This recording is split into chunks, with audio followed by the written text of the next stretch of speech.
Oi, boa tarde, né? Continuando aqui, mais uma revisão, mais uma aulinha, agora de matemática, né? Mais cedo postei para vocês uma aulinha de revisão de ciências, agora de história, tá bom? Falei errado, não é matemática, é história, tá bom? Aqui, ó, capítulo 3, volume 2, tá? Os povos formadores do Brasil, tá? Vamos ver aqui, ó, na primeira página, como sempre, o livro bem ilustrado, tá? Sempre traz no início do capítulo uma imagem pra gente refletir sobre ela. Então aqui nós temos uma imagem, ó, temos um homem, né, um cavalo, a gente podemos falar que são os cangaceiros, né, os sertões, os nordestinos, lá do sertão, né, nordeste. Temos a caravela, ó, representando a chegada dos portugueses ao Brasil.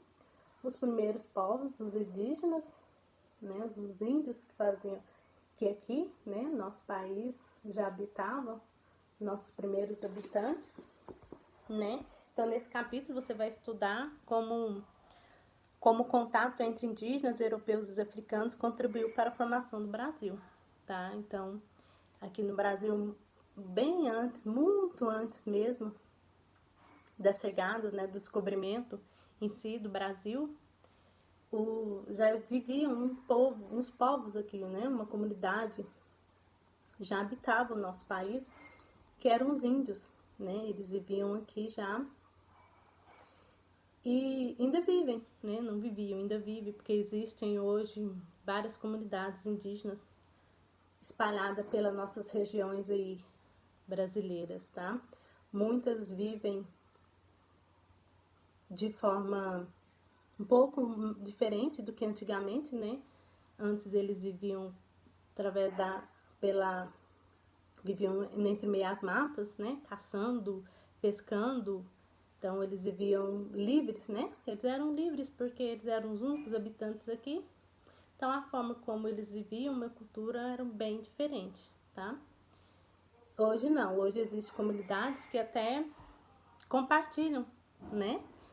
Com a gente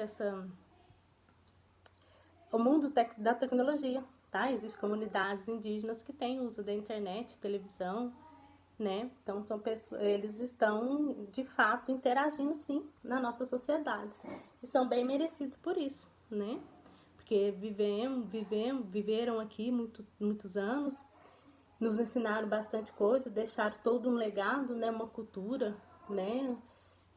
Uma cultura de dança, comida e tudo mais também, e principalmente em relação às ervas, né? As ervas medicinais também os índios deixaram para nós essa herança. Inclusive hoje, nesse mês, né? Mês de abril comemora-se o Dia do Índio, né? No dia 19 comemoramos-se o Dia dos Índios. Então nesse dia falamos sobre os índios, dos seus costumes e das suas histórias, tá?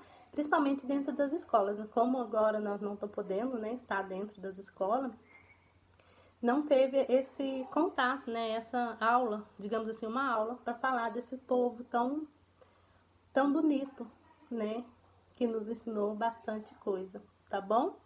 Então, vamos lá?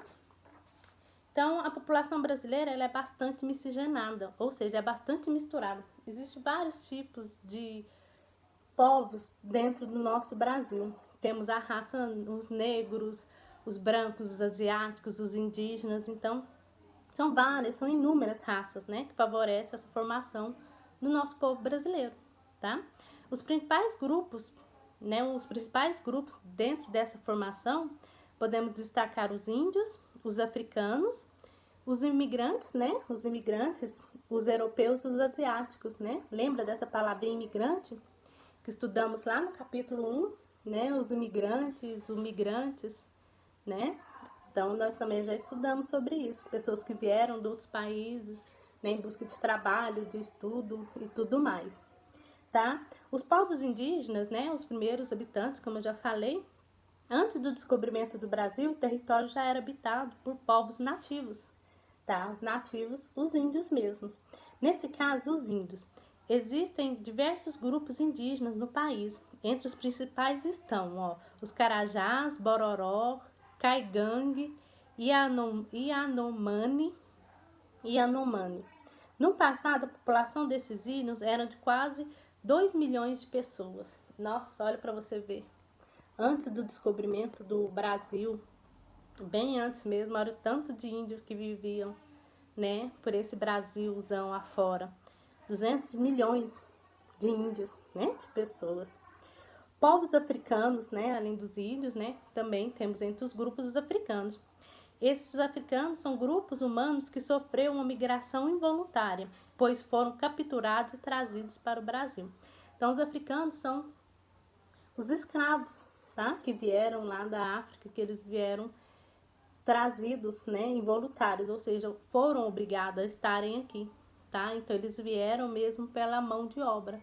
Eram os escravizados aqui no nosso país, tá? Na época da escravidão. Então, os africanos, eles vieram mesmo aqui para o nosso Brasil, especialmente, né, para isso, para trabalhar, tá? Serem escravos, tá bom? Essa parte da história da escravidão do Brasil também. E esses povos também fazem parte, tá? Dessa formação nossa, que inclusive eles ajudaram nós, né?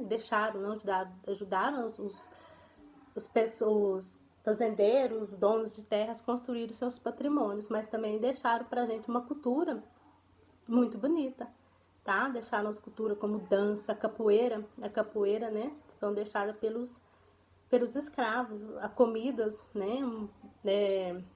A feijoada, por exemplo, né? Uma comida feitas pelos escravos, tá? Hoje ela é mais incrementada, tem algumas coisinhas a mais, mas antes os escravos mesmo que faziam a feijoada, tá bom? Então, foram, né, pessoas involuntárias capturadas e trazidas para o Brasil, especialmente entre o século XVI e o século XIX, tá? Nesse período, desembarcaram no Brasil milhões de negros africanos. Olha, tanto de gente, né? Milhões de negros africanos que vieram para o trabalho escravo, tá? Os escravos trabalhavam especialmente no cultivo da cana-de-açúcar e o café. Então, eles vieram para cá já com uma proposta, né? Eles iam trabalhar no cultivo da cana-de-açúcar e do café, né? Que era uma produção muito grande aqui, tá? No país. Os imigrantes europeus e asiáticos, os primeiros europeus a chegarem no Brasil foram os portugueses. Então, vindo lá da Europa, foram os portugueses, tá? Em busca de terras para dominar, ou seja, eles saíram da Europa, do país dele lá, para vir para o Brasil justamente para quê? Para dominar, ter o poder, né? Então, dominar em busca de terras para dominar e metais preciosos, ou seja, em busca do ouro, né? Que aqui também tinha uma parte, tá? Bem que os povos lá cavavam lá e achavam ouro nas minas também. Então, eles vieram atrás desses metais preciosos também, tá? Presas preciosas. Os portugueses participaram de um movimento conhecido como Grandes Navegações, que tinha como objetivo principal desenvolver-se uma rota de comércio para as Índias, que na época abasteciam o mercado europeu com especiarias. Porém, o principal caminho estava sob o domínio comercial dos italianos, tá? Então, viu que entre os caminhos deles, apesar deles terem vindo que com essa vontade, né? Não, digamos que é uma vontade, assim, com esse desejo, né?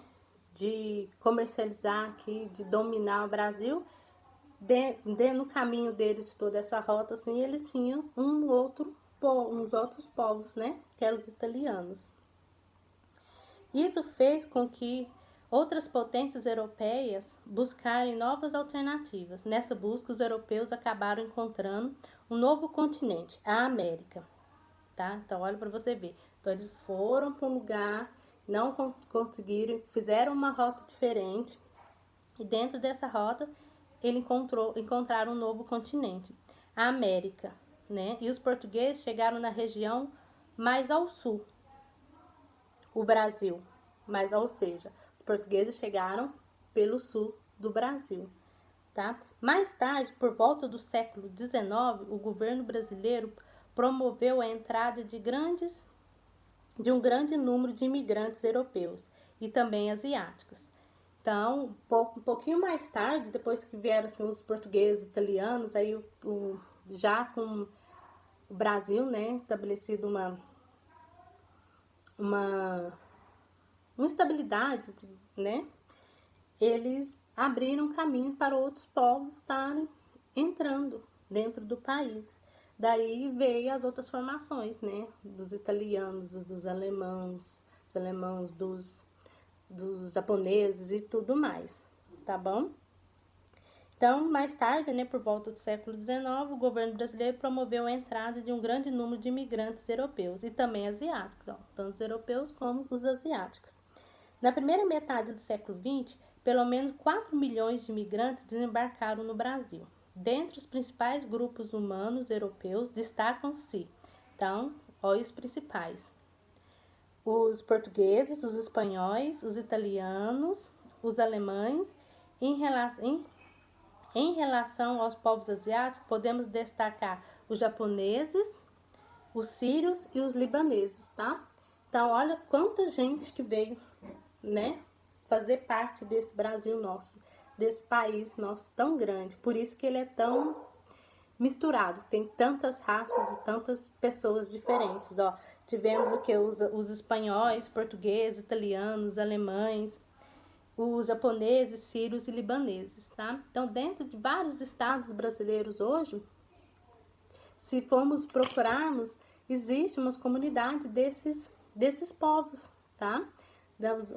Dos alemães no sul, tá? Tem uma comunidade em São Paulo, né? A grande São Paulo tem um número muito grande de japoneses, né? Que vivem lá.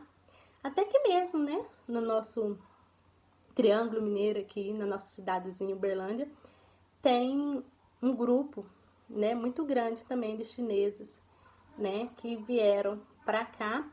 E sem contar os iatianos, né? Os povos do Iati, que estão também aqui, tá? Eles não vieram em séculos passados, mas vieram nesse século aqui, tá? Então, eles também estão fazendo, de certa forma, parte, né? Dessa miscigenação brasileira. E mais caminhos, deixa eu ver onde eu parei, para o país mais tarde. Então, na primeira metade do século XX, pelo menos 4 milhões de imigrantes embarcaram no Brasil. Dentre os principais grupos humanos europeus, destacam-se os portugueses, os espanhóis, italianos e alemães. Em relação aos povos asiáticos, podemos destacar os japoneses, os sírios e os libaneses, tá? Eu já falei. Então, dentro de tanto, né? Tantos povos, de tanta gente, de tantas crenças, de tantas culturas, de tantas etnias, de tantas comidas, né, que aprendemos, que comemos, japonesas, né, como tipo de comida diferente, a mexicana, né, italiana, vários tipos de comidas que temos aqui, né, no Brasil. Tendo em vista essa diversidade de raças, culturas e etnias, o resultado só poderia ser uma miscigenação, a qual promoveu uma grande riqueza cultural. Por esses motivos, encontramos inúmeras manifestações culturais, costumes, práticos, tipos e entre outros aspectos. Tá bom? Então, esse é um resuminho do capítulo, tá? Desse capítulo aqui, ó. Do capítulo 3, dessas páginas todas aqui, ó. Até aqui, ó, também o livro, depois você dá uma lida. Também tá bem resumidinho aqui o seu livro, tá? Observar esse mapa aqui, esse mapinha aqui, ó. Portugal aqui, ó, onde está bem destacado, essa bandeirinha, esse símbolo aqui, são dos portugueses, tá? Nossos irmãozinhos portugueses, tá bom? Tem tudo para você fazer, várias coisas para você ler, ó, na página 6, fala um pouco de povos indígenas, ó, jeito deles viverem, os barcos deles, né, dá pra caça. Aqui, ó, também alguma parte da cultura deles, tá bom? Então, é isso. Espero que vocês tenham entendido um pouco mais. Depois eu volto, né, com o próximo capítulo, o próximo tópico dessa aulinha também, que vai continuar falando, né, desses povos formadores do nosso Brasil, tá bom? Vou deixar aí pra você uma tarefinha Depois, na próxima aula, vou ver, vou mandar a resposta, tá? Só pra você ir ver se você captou aqui a minha mensagem, tá? Você prestou atenção na minha aulinha aqui, assistiu o vídeo com bastante atenção. Então, aqui na página, no livro de atividades, livro fininho, volume 2 também, tá? Quero que você faça, ó, a página 71 pra mim, tá bom? E a página 72 e 73, olha aqui, ó, 72 é só um desenho. A atividade dela está na página 73, tá? Que é o número 4. Então, você vai fazer pra mim a página 71, atividade 1 e 2, tá? Na página 72, atividade 3. E a página 72 e 73, tá? Atividade 4, tá bom? Então, tá bom, espero que você tenha gostado. Até a próxima videoaula, tá?